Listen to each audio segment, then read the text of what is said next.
This is my March 2023 Container Vegetable Garden update. I wasn't expecting to do any update for March, but my kale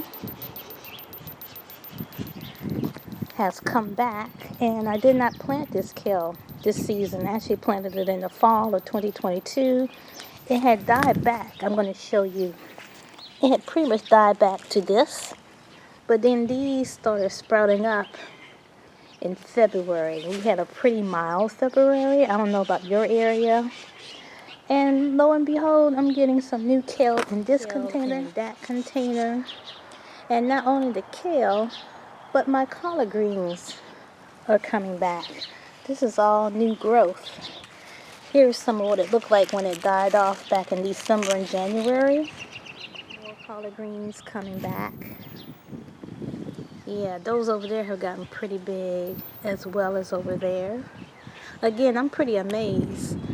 I don't normally have collard greens coming back like this in March, but we did have a pretty mild spell there, and they took advantage of it.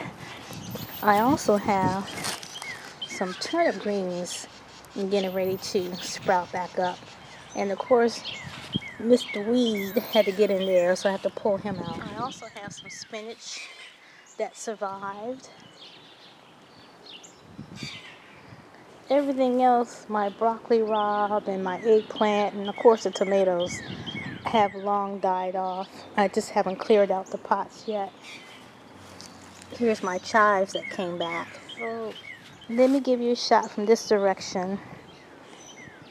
And so that's a note to myself that maybe I won't pull up my fall garden. I didn't do it this time in 2022. I would normally have pulled up all my plants by December, but you know, life gets in the way and you get busy doing other things.